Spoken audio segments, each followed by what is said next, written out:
On to lesson 3. So to do some review on molecular orbital theory, this is a theory, just like Vesper theory was a theory where we talked about hybridization of carbons in the sp3 format, sp2, sp. So this sort of parallels Vesper theory, and there's some things that we can't explain exactly using Vesper theory, and that's the reason why we also use molecular orbital theory. So you'll continue to see that through your chemistry classes as you move along. Basically what this theory starts off by saying is that all bonding orbitals give rise to molecular orbitals. And those molecular orbitals is what helps determine if the molecule stays together and the stability and a lot of other things like that too. All molecular orbitals can accept 2 electrons. Molecular orbitals give rise to 3 categories. We've got bonding orbitals, non-bonding orbitals, and anti-bonding orbitals. Okay, so what do they mean by a bonding orbital? Notice before I was showing you p orbitals and a double bond, so that one side was blue and one side was green. So I sort of represented this shady and not shady. So the shady things tend to go together, and the not so shady things tend to go together too, and that's like beautiful molecular harmony. Things come together, it's a bonding orbital, everybody's stable, everybody's happy, they're where they're supposed to be, and everybody's just sort of hanging out together. So these areas are shared, and that's what actually is forming the bond. You could also have anti-bonding, which is sort of the opposite of that, which is the case where you have like a shady part and a non-shady part come together to try to share space. And instead what this makes is a node. In other words, it's this area where nothing can technically exist. And as a matter of fact, this positive portion, or this shady part and this non-shady part, sort of cancel each other out. So there's a void between these 2 atoms where nothing can exist. And so that doesn't really help them stick together very much. Anti-bonding types of molecular orbitals help destabilize the molecule and rip it apart. So if you have too much anti-bonding molecular orbitals in your molecule, chances are it ain't going to hang around for too long. Okay, we also have non-bonding orbitals. This is kind of like just saying that they stay to themselves. And there are shady parts and non-shady parts here, just as before, but I didn't want to confuse you with the model that I was given before. Okay. So what a Frost diagram does is a Frost diagram actually employs these structures to predict what the molecular orbitals would look like within a ring. It helps us determine if a compound is aromatic or not, or better yet, displays it in a different theory so that we can understand from different perspectives that aromatic compounds have a very special type of arrangement. So how we do this is we take our structure, as you might see right here, and we're going to draw that minus the pi bonds, so just the outside ring, and then if you can see, I put a circle around there. Okay? We're going to make lines where that circle intersects with a vertice. So I'm going to put it here, here, here, here, here, and here. So let me just transform that over here.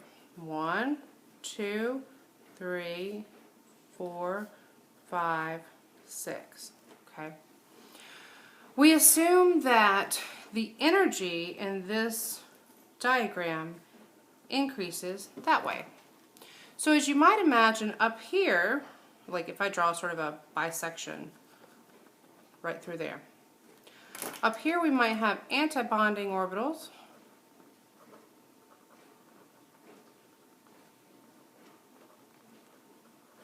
It's a lot different representation than dealing with Vesper, isn't it?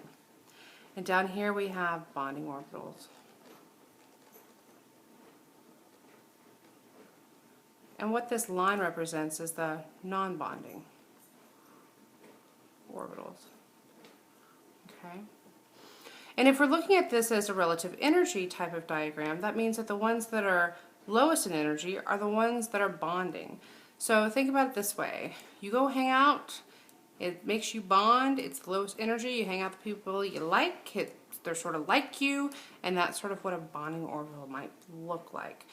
So this is the non-bonding portion. Anything that's in this anti-bonding orbital,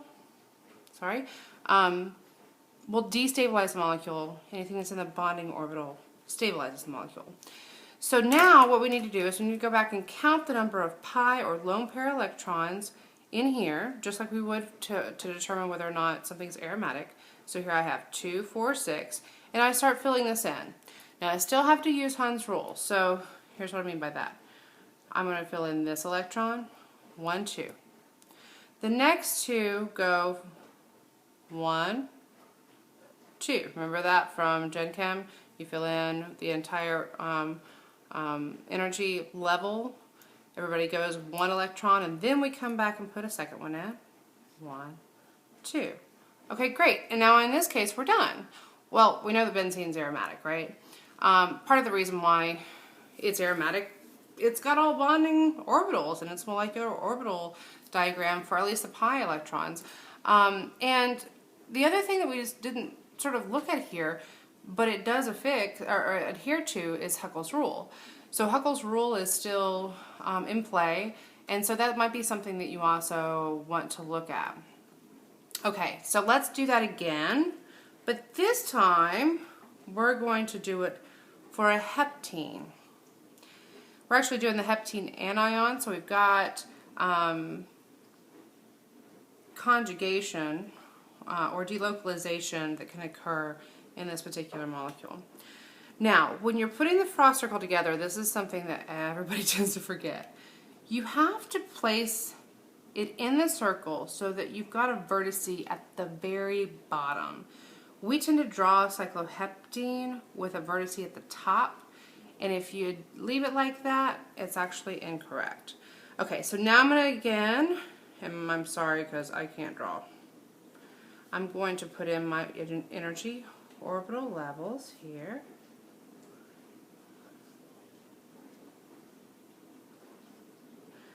And what I see is I've got here, here, here, here, here, and 2 up here. Okay. We've got 2, 4, 6, 8 electrons that are possibly going into the aromatic or molecular orbitals in the pi system. I already know that that's not good.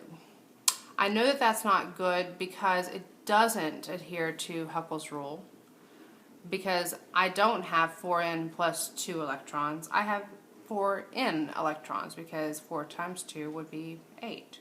I could also say I've got an even number of electron pairs that are going into this. Again, the frost diagram is supposed to demonstrate that to you. So we would go 1, 2, 3, 4, 5, 6, 7, 8. Okay, now if I had drawn this to scale, you could actually see that the midpoint might be somewhere in through here, which means that these electrons are antibonding.